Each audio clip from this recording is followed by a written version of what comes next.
ನಮಸ್ಕಾರ ಸ್ನೇಹಿತರೆ, ಇದೀಗ ತಾನೇ ಬಂದ ಮುಖ್ಯವಾದ ಮಾಹಿತಿಗಳು.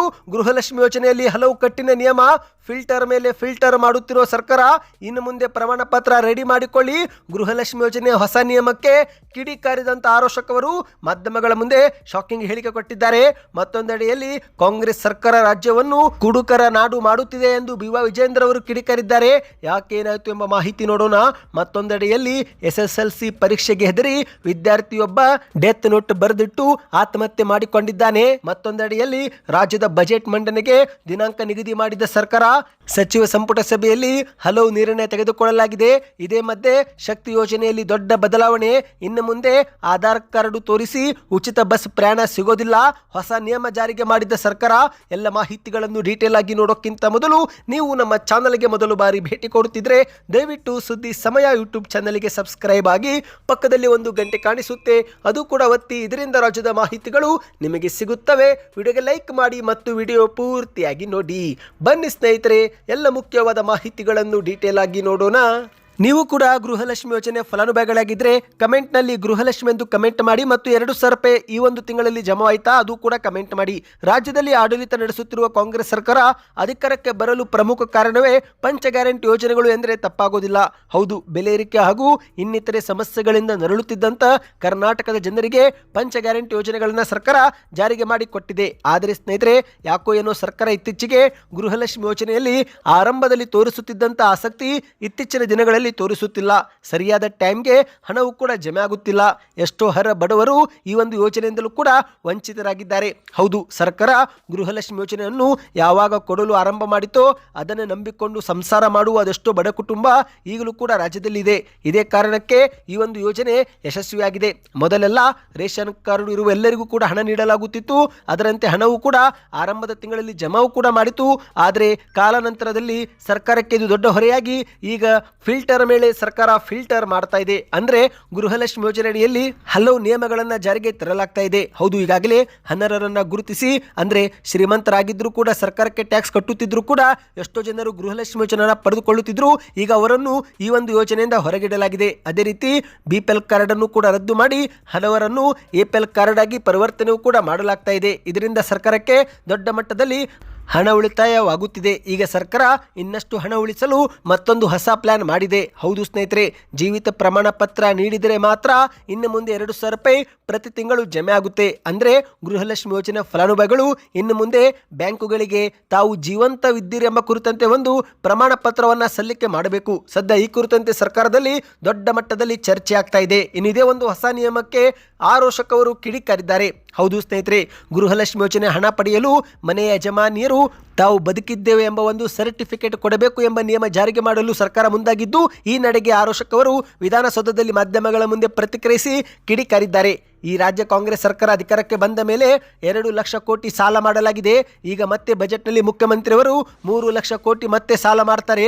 ಅವರ ಬಳಿ ಹಣವಿಲ್ಲ. ಈಗಾಗಲೇ ರೇಷನ್ ಕಾರ್ಡು ಕಟ್ ಮಾಡಿದ್ದಾರೆ. ಇಡೀ ರಾಜ್ಯದಲ್ಲಿ ರೇಷನ್ ಕಾರ್ಡ್ ಅನ್ನ ರದ್ದು ಮಾಡ್ತಿದ್ದಾರೆ. ಈ ಮೂಲಕ ಗ್ಯಾರಂಟಿ ಕಟ್ ಮಾಡೋಕೆ ಮತ್ತೊಂದು ಹೊಸ ನಿಯಮ ಹುಡುಕುತ್ತಿದ್ದಾರೆ ಎಂದು ಆರೋಷಕವರು ಅಸಮಾಧಾನ ಹೊರಗೆ ಹಾಕಿದ್ದಾರೆ. ರಾಜ್ಯದಲ್ಲಿ ಸರ್ಕಾರ ದಿವಾಳಿಯಾಗಿ ಹೋಗಿದ್ದು ಇವರಿಗೆ ಗ್ಯಾರಂಟಿಗಳನ್ನು ನಿಭಾಯಿಸಲು ಹಣದ ಕೊರತೆ ಇದೆ. ಹಾಗಾಗಿನೇ ಹೊಸ ನಿಯಮ ಜಾರಿಗೆ ಮಾಡಿ ಎಲ್ಲವನ್ನು ಕೂಡ ಕಟ್ ಮಾಡಿ ಬಡವರ ವಿರೋಧಿಯಾಗಿ ಕೆಲಸ ಮಾಡುತ್ತಿದೆ ಎಂದು ಮಾಧ್ಯಮಗಳ ಮುಂದೆ ವಾಗ್ದಾಳಿ ಮಾಡಿದ್ದಾರೆ. ಬನ್ನಿ ಸ್ನೇಹಿತರೆ, ಮತ್ತೊಂದು ಮಾಹಿತಿಗೆ ಹೋಗೋಣ. ಕಾಂಗ್ರೆಸ್ ಸರ್ಕಾರ ಕರ್ನಾಟಕವನ್ನು ಕುಡುಕರ ನಾಡಾಗಿ ಮಾಡುತ್ತಿದೆ ಎಂದು ಬಿವಾ ವಿಜೇಂದ್ರ ಅವರು ರಬಕವಿ ಬನಹಟ್ಟಿಯಲ್ಲಿ ಕಿಡಿಕಾರಿದ್ದಾರೆ. ರಾಜ್ಯದ ಕಾಂಗ್ರೆಸ್ ಸರ್ಕಾರವು ಉತ್ತರ ಕರ್ನಾಟಕವನ್ನು ಸಂಪೂರ್ಣವಾಗಿ ನಿರ್ಲಕ್ಷಿಸಿದೆ.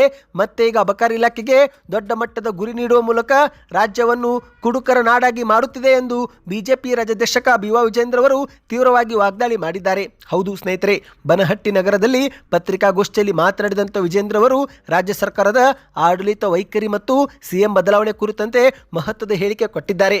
ರಾಜ್ಯದಲ್ಲಿ ಮುಖ್ಯಮಂತ್ರಿ ಬದಲಾವಣೆ ಆಗುವುದು 100ಕ್ಕೆ 100ರಷ್ಟು ಸತ್ಯ. ಆದರೆ ಈ ಸರ್ಕಾರದಲ್ಲಿ ಯಾರೇ CM ಆದರೂ ರಾಜ್ಯಕ್ಕೆ ಮಾತ್ರ ಅಭಿವೃದ್ಧಿ ಆಗುವುದು ಸಾಧ್ಯವಿಲ್ಲ ಎಂದು ಹೇಳಿಕೆಯನ್ನು ಕೊಟ್ಟಿದ್ದಾರೆ. ಈ ಒಂದು ಹಿಂದೆ ಯಡಿಯೂರಪ್ಪನವರು 2 HP ತನಕ ಉಚಿತ ವಿದ್ಯುತ್ ನೀಡಿ ನೇಕಾರರನ್ನು ಸಲಹಿಸಿದ್ರು. ಆದರೆ ಈಗಿನ ಸಿದ್ದರಾಮಯ್ಯನವರ ಸರ್ಕಾರ ಅಧಿಕಾರಕ್ಕೆ ಬಂದಾಗಲಿಂದ ನೇಕಾರರು ಪರದಾಡುವಂತಾಗಿದೆ. ಅಹಿಂದ ನಾಯಕ ಎಂದು ಹೇಳಿಕೊಳ್ಳುವವರು ಆ ಸಮುದಾಯಕ್ಕೆ ಏನೂ ಮಾಡೇ ಇಲ್ಲ ಎಂದು ವಿಜೇಂದ್ರ ಅವರು ದೂರಿದ್ದಾರೆ. ಈಗ ಸರ್ಕಾರ ಗ್ಯಾರಂಟಿಗಳು ಮತ್ತು ಅಭಿವೃದ್ಧಿ ನಿಭಾಯಿಸಲು ಹಣದ ಕೊರತೆ ಎದುರಿಸುತ್ತಿದೆ. ಹಾಗಾಗಿ ಸರ್ಕಾರ ಅಬಕಾರಿ ಇಲಾಖೆಗೆ 40,000 ಕೋಟಿ ರೂಪಾಯಿ ಗುರಿ ನೀಡಿದೆ. ಇದರಿಂದಾಗಿ ಇಂದು ದಿನಸಿ ಅಂಗಡಿಗಳಲ್ಲಿಯೂ ಕೂಡ ಸಾರಾಯಿ ಮಾರಾಟ ಮಾಡುವಂತಾಗಿದೆ.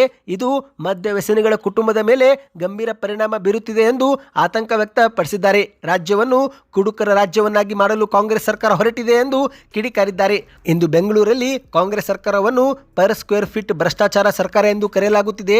ಗೃಹಲಕ್ಷ್ಮಿ ಯೋಜನೆಯಲ್ಲಿ 5,000 ಕೋಟಿ ಹಣ ದುರುಪಯೋಗವಾಗಿದ್ದರೂ ಕೂಡ ಸಿಎಂ ಅವರು ಮೌನ ವಹಿಸಿದ್ದಾರೆ ಎಂದು ವಿಜೇಂದ್ರ ಅವರು ಆರೋಪವನ್ನ ಮಾಡಿದ್ದಾರೆ. ಬನ್ನಿ ಸ್ನೇಹಿತರೆ, ಮತ್ತೊಂದು ಮಾಹಿತಿಗೆ ಹೋಗೋಣ.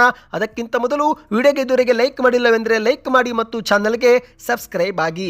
ಶೀಘ್ರವೇ ರಾಜ್ಯಾದ್ಯಂತ SSLC ಪರೀಕ್ಷೆ ನಡೆಯಲಿದ್ದು, ಆದರೆ ಪರೀಕ್ಷೆಗೂ ಮೊದಲೇ ಹೆದರಿ SSLC ವಿದ್ಯಾರ್ಥಿಯೊಬ್ಬ ಡೆತ್ ನೋಟ್ ಬರೆದಿಟ್ಟು ಆತ್ಮಹತ್ಯೆಗೆ ಶರಣಾಗಿದ್ದಾನೆ.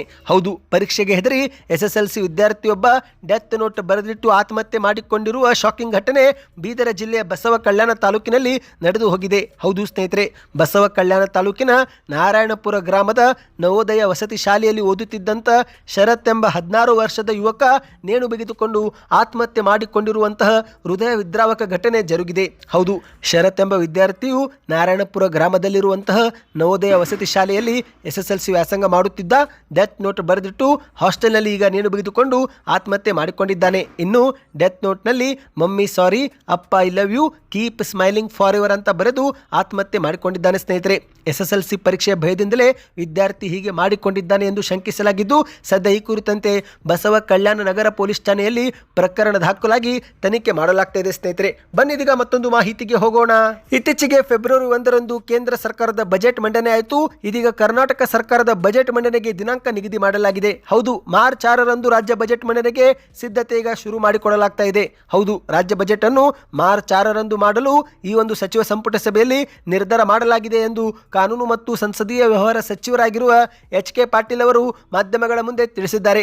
ಮುಖ್ಯಮಂತ್ರಿ ಸಿದ್ದರಾಮಯ್ಯರ ಅಧ್ಯಕ್ಷತೆಯಲ್ಲಿ ನಡೆದಂತ ಸಚಿವ ಸಂಪುಟ ಸಭೆ ಬಳಿಕ ಮಾಧ್ಯಮಗಳ ಮುಂದೆ ಹಲವಾರು ಪ್ರಶ್ನೆಗಳಿಗೆ HK ಪಾಟೀಲ್ ಅವರು ಉತ್ತರ ಕೊಟ್ಟಿದ್ದಾರೆ. ಅದರಲ್ಲಿ ಮುಖ್ಯವಾಗಿ ಮಾರ್ಚ್ 6ರಿಂದ ಮಾರ್ಚ್ 27ರವರೆಗೆ ಬಜೆಟ್ ಅಧಿವೇಶನ ರಾಜ್ಯದಲ್ಲಿ ನಡೆಯಲಿದ್ದು, ಮುಖ್ಯಮಂತ್ರಿಯವರು ಮಾರ್ಚ್ 6ರಂದು ಬಜೆಟ್ ಮಂಡನೆ ಮಾಡಲಿದ್ದಾರೆ ಎಂದು ಸ್ಪಷ್ಟನೆ ಕೊಟ್ಟಿದ್ದಾರೆ. ಹೌದು ಸ್ನೇಹಿತರೆ, ಬಜೆಟ್ ಮಂಡನೆಯ ದಿನಾಂಕದ ಒಂದು ಗೊಂದಲ ಶುರುವಾಗಿತ್ತು. ಆದರೆ ಈಗ ಯಾವ ದಿನಾಂಕ ಎಂಬ ಕುರಿತಂತೆ ಸ್ಪಷ್ಟನೆ ಸಿಕ್ಕಿದೆ. ಮಾರ್ಚ್ 6ಕ್ಕೆ ಬಜೆಟ್ ಮಂಡನೆ ಮಾಡಲಿದ್ದಾರೆ. ಈ ಬಾರಿ ಬಜೆಟ್ನಲ್ಲಿ ಕಲ್ಯಾಣ ಕರ್ನಾಟಕ ಪ್ರದೇಶ ಅಭಿವೃದ್ಧಿ ಮಂಡಳಿ ಅನುದಾನದಿಂದ ಬೀದರ್, ಕೊಪ್ಪಳ, ಕಲಬುರಗಿ ಮತ್ತು ರಾಯಚೂರು ಸೇರಿ ಯಾದಗಿರಿ ಜಿಲ್ಲೆಗಳಲ್ಲಿನ 14 ವರ್ಷ ವಯಸ್ಸಿನ ಹೆಣ್ಣು ಮಕ್ಕಳಿಗೆ HPV ಲಸಿಕೆ ನೀಡಲು 15 ಕೋಟಿ ರೂಪಾಯಿ ಅಂದಾಜು ಮೊತ್ತದಲ್ಲಿ ಖರೀದಿಸಲು ಅನುಮೋದನೆ ನೀಡಲಾಗಿದೆ ಎಂದು HK ಪಾಟೀಲ್ ಅವರು ತಿಳಿಸಿದ್ದಾರೆ. ಅಷ್ಟು ಮಾತ್ರವಲ್ಲ, ಗೃಹಲಕ್ಷ್ಮಿ ಯೋಜನೆ ಸೇರಿದಂತೆ ಪಂಚ ಗ್ಯಾರಂಟಿ ಯೋಜನೆಗಳಿಗೂ ಕೂಡ ಅನುದಾನ ಮೀಸಲಿಡಲಾಗುತ್ತಿದ್ದು, ಇದರ ಜೊತೆಗೇನೆ ಶಕ್ತಿ ಯೋಜನೆಯಲ್ಲಿ ದೊಡ್ಡ ಬದಲಾವಣೆ ಮಾಡಲು ಸರ್ಕಾರ ಮುಂದಾಗಿದೆ. ಹೌದು, ರಾಜ್ಯ ರಸ್ತೆ ಸಾರಿಗೆ ಸಂಸ್ಥೆಗಳಲ್ಲಿ ಸಂಚಾರ ಮಾಡುವಂತಹ ಮಹಿಳಾ ಪ್ರಯಾಣಿಕರಿಗಾಗಿ ಶಕ್ತಿ ಯೋಜನೆಯಡಿಯಲ್ಲಿ ಶಕ್ತಿ ಸ್ಮಾರ್ಟ್ ಕಾರ್ಡ್ ಕೊಡಲು ಕೂಡ ಸಚಿವ ಸಂಪುಟ ಸಭೆಯಲ್ಲಿ ನಿರ್ಧಾರ ಮಾಡಲಾಗಿದೆ. ಅಂದರೆ ಸ್ನೇಹಿತರೆ, ಇನ್ನು ಮುಂದೆ ಉಚಿತ ಬಸ್ ಯೋಜನೆ ಲಾಭ ಪಡೆದುಕೊಳ್ಳಬೇಕಂದ್ರೆ ಆಧಾರ್ ಕಾರ್ಡು ನಡೆಯೋದಿಲ್ಲ, ಶಕ್ತಿ ಕಾರ್ಡ್ ಅನ್ನ ಪಡೆದುಕೊಳ್ಳಲೇಬೇಕು. ಹೌದು ಸ್ನೇಹಿತರೆ, ಇದೊಂದು ಮುಖ್ಯವಾದ ಮಾಹಿತಿ. ರಾಜ್ಯದಲ್ಲಿ ಇನ್ನು ಮುಂದೆ ಆಧಾರ್ ಕಾರ್ಡ್ ತೋರಿಸಿ ಸಾರಿಗೆ ಬಸ್ಗಳಲ್ಲಿ ಉಚಿತ ಪ್ರಯಾಣಕ್ಕೆ ಸರ್ಕಾರ ಬ್ರೇಕ್ ಹಾಕಲು ಮುಂದಾಗಿದೆ. ಈಗಾಗಲೇ ಗೃಹಲಕ್ಷ್ಮಿಯರಿಗೆ ಯಾವ ರೀತಿ ಇನ್ನು ಮುಂದೆ 2,000 ರೂಪಾಯಿ ಪಡೆದುಕೊಳ್ಳಲು ಜೀವಿತ ಪ್ರಮಾಣ ಪತ್ರ ಎಂಬ ನಿಯಮ ಜಾರಿಗೆ ಮಾಡಲಾಗಿದೆಯೋ, ಅದೇ ರೀತಿ ಉಚಿತ ಬಸ್ ಪ್ರಯಾಣಕ್ಕೂ ಕೂಡ ಶಕ್ತಿ ಸ್ಮಾರ್ಟ್ ಕಾರ್ಡ್ ಕಡ್ಡಾಯ ಎಂಬ ನಿಯಮವನ್ನು ಸರ್ಕಾರ ಜಾರಿಗೆ ತರಲು ಮುಂದಾಗಿದೆ. ಹೌದು, ಯಾಕಂದ್ರೆ ಸ್ನೇಹಿತರೆ, ಇಂದು ಕರ್ನಾಟಕದಲ್ಲಿ ಹೊರ ರಾಜ್ಯದವರು ಕೂಡ ಆಧಾರ್ ಕಾರ್ಡ್ ತೋರಿಸಿ ಈ ಒಂದು ಉಚಿತ ಬಸ್ ಯೋಜನೆ ದುರ್ಬಳಕೆ ಮಾಡಿಕೊಂಡಿರುವುದು ವರದಿಯಾಗಿದ್ದು, ಹಾಗಾಗಿ ಸರ್ಕಾರ